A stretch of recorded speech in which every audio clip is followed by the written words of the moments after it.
This is GARIS Masculist MGTOW flyers. That is 2 3-page essays on the themes of masculism and MGTOW. Written by and read aloud by Prof. Dr. Hugo de GARIS. This is flyer number 158, entitled Seeking the MGTOW/Masculist Broadcast Media Big Event. Description. This flyer suggests that a big media event, such as getting on RT's, that's Russia Today's, SophieCo, that's the name of a program, with its billion views, would have a major impact on getting MGTOW/Masculist ideas across to the general worldwide public. It would be a big event. Now for the flyer. Seeking the MGTOW/Masculist Broadcast Media Big Event. It would be very nice for the MGTOW and Masculist movements to have a big broadcast media event, such as getting on Russia Today, RT, which broadcasts in English to the whole planet with huge numbers of viewers and YouTube views. For example, in a few days from the time of this writing, now I wrote this I think in 2015, it's now, as I speak, 2017. For example, in a few days from the time of this writing, an interview of me by Sophie Shevardnadze, that's the granddaughter of the Soviet Russian leader, in her RT program, SophieCo, co means and company, will be broadcast. I asked her how many people will see it. Her answer utterly floored me. She said that the TV views plus the YouTube video views will come to about 1 billion with a B. In hindsight, like 2 years later, I'm extremely skeptical that it was nowhere near that, but still a lot of views. Okay, that's 1/7 of the total population of the Earth. So if what she says is true, then imagine the impact that such a worldwide coverage on the ideas of the masculist MGTOWs would have on the world population. It would achieve in a single program, reaching 1 billion people, what all the MGTOW Masculist YouTube videos over several years have not managed to achieve, that is, bring the main ideas to the masses. The interview I had was on the theme of the potential threat of massively intelligent machines, a topic that I've been pushing for several decades. See my book on my website, The Intellect War, a bitter controversy concerning whether humanity should build godlike massively intelligent machines. Downloadable for free, well, it's on my website.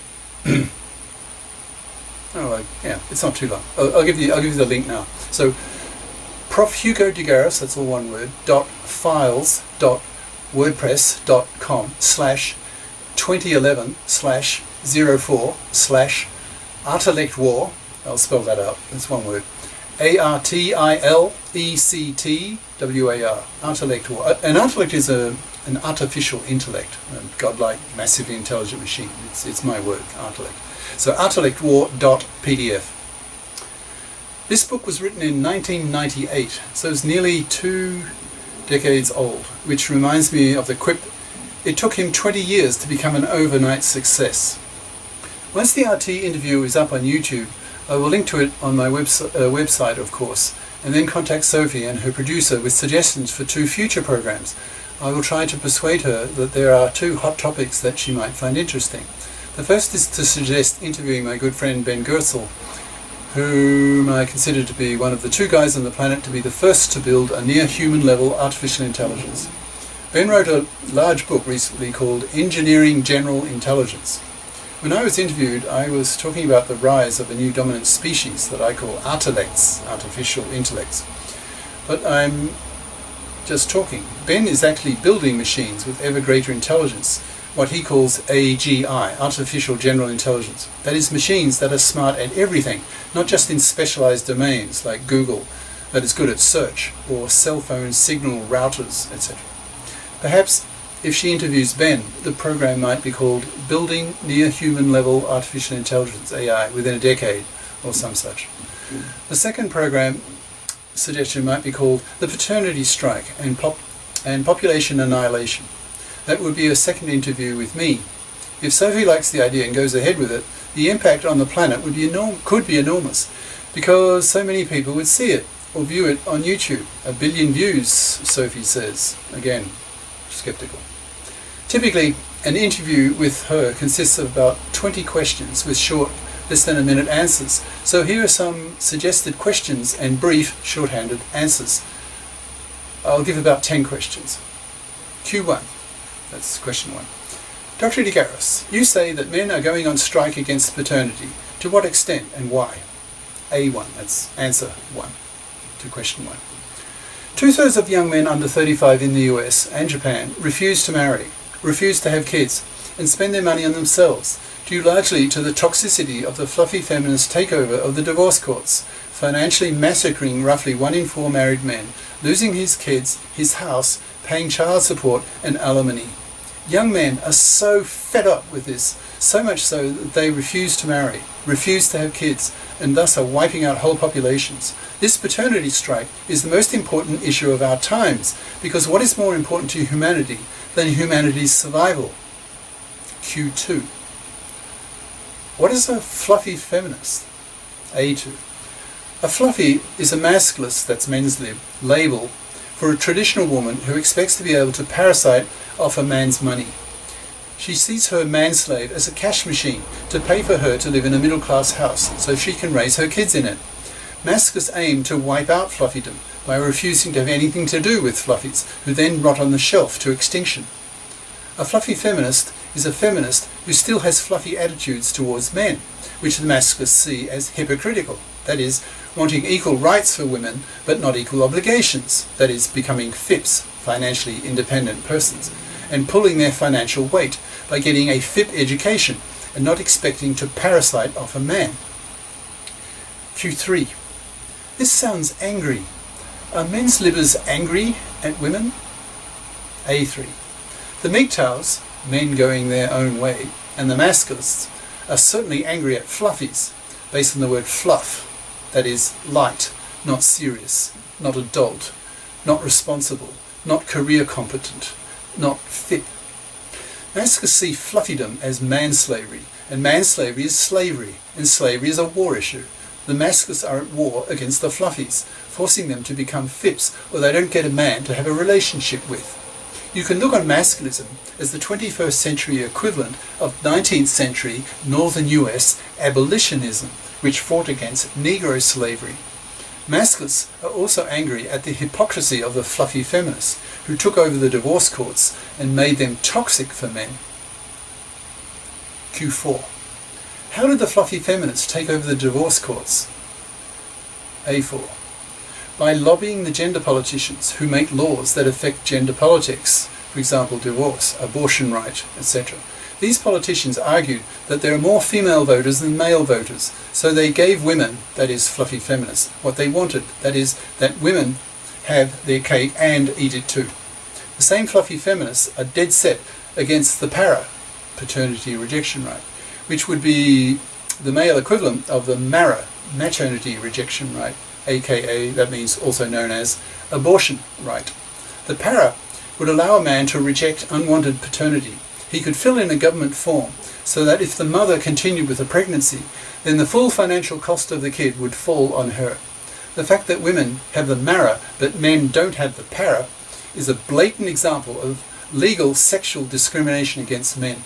The idea of a para scares fluffies shitless, so they oppose it vehemently, because if it came in, it would mean that all women would have to become FIPs and be educated to be FIPs, e.g. studying STEM fields at university, science, tech, engineering, math, and the professions, to be able to make good money to become FIPs as adults. Q5. Why has society not heard about the MGTOW and masculist movements? A5. The Japanese government has certainly heard of the Japanese herbivore men who have been refusing marriage and fatherhood a decade longer than in the US. The Japanese population has already fallen by 1 million in a few years and will fall to 2/3 its current figure within 2 decades as the baby boomers die off. That is, from today's 127 million to about 80 million. Unless the gender politicians give men what they want, that is, to men-fair society and the gender laws, then the MGTOW/masculists will continue to reject fatherhood and thus wipe out whole populations. In the US, the MGTOW movement is only a few years old, so it's too new for it to reach the general public in a big way.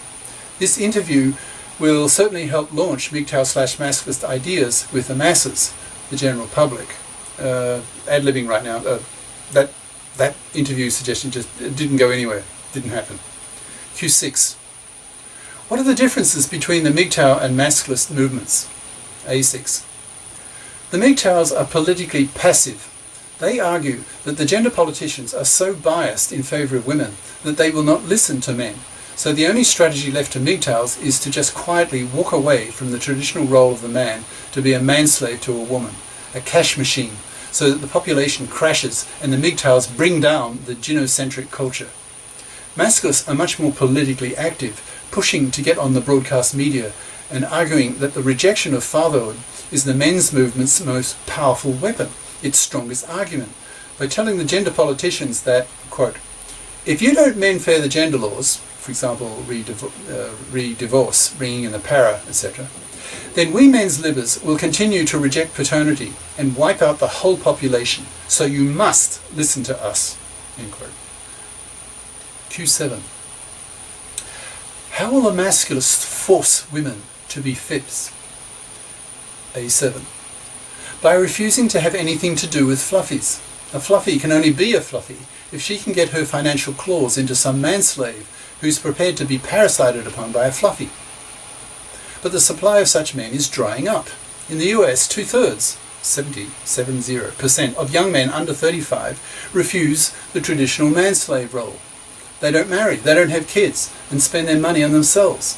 Many MGTOWs are so fed up with feminist-influenced young women with their princess mentality, expecting men to grovel at their feet if they want any of their vaginas, that they refuse to even date women, just like the herbivore men in Japan.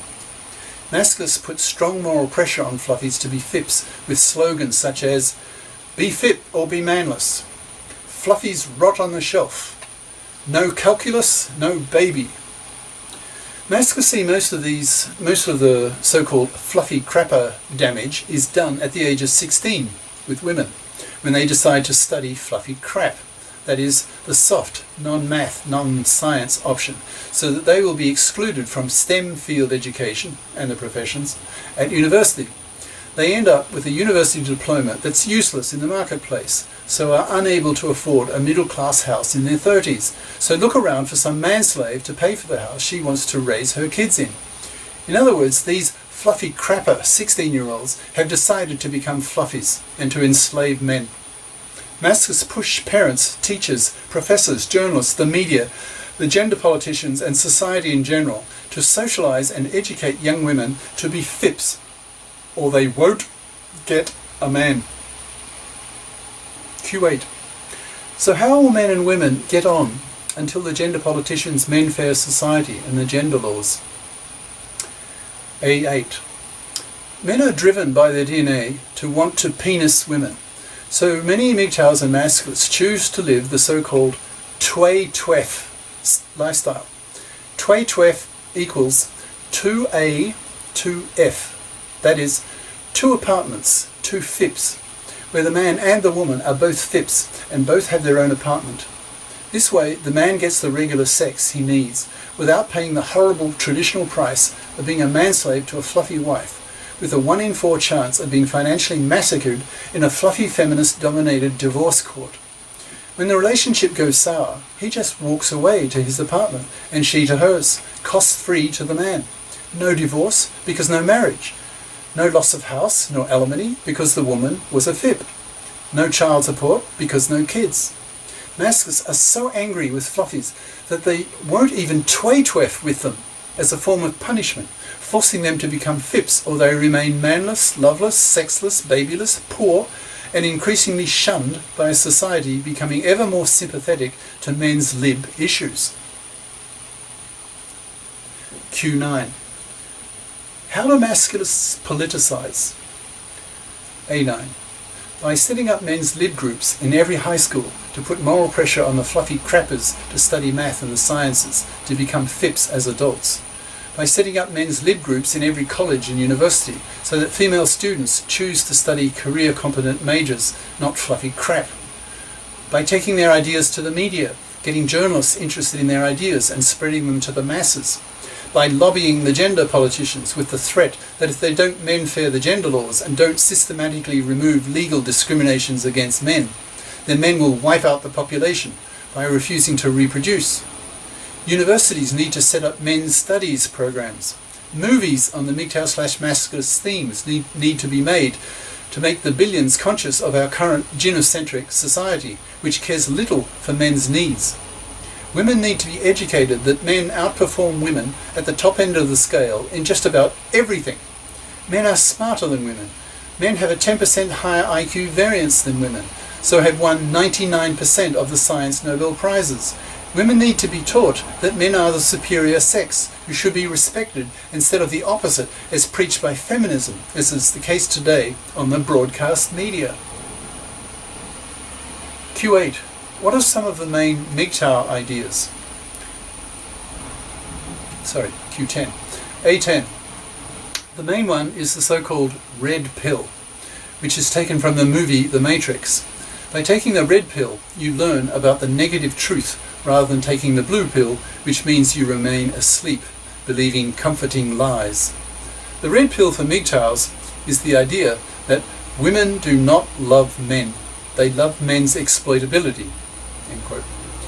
Women evolved that way, to be dependent on male protein from the hunt, because they were stuck at home with the babies and small children. Without support from males, they would have died. So they evolved to become the sexiest of mammals, to bribe men to give them protein in exchange for female sex. If a man loses his exploitability, she will coldly drop him and move on to the next exploitable male. Men have been traditionally brainwashed that women love men, but women don't. Women are not loyal to men if they lose their, that is the man's, exploitability. Women are loyal to themselves and to their kids. Another important MGTOW idea is that women are hypergamous. Hypergamous. That is, always on the lookout for a more exploitable male if a realistic opportunity arises. Women are genetically programmed to be dependent, to be prostitutes to men, in a manner of speaking. So it makes Darwinian sense for women to optimize their exploitation of males for the sake of the greater survivability of their children. Q11, etc., etc. The above questions and answers give you an idea of how such a SophieCo interview might go. It lasts about 25 minutes, so many of the main ideas could be transmitted to 1 billion people. 1 billion people! No, remember the proviso, it didn't happen. But, it's RT, so, many millions, I guess. Fingers crossed. I may even send this flyer to Sophie and her producer to see what they think of a program on the paternity strike and population annihilation. Cheers. Prof. Dr. Hugo de GARIS. Email profhugodegaris@yahoo.com. Website profhugodegaris.wordpress.com. YouTube channel name de GARIS, Masculist, MGTOW, Flyers. Ciao.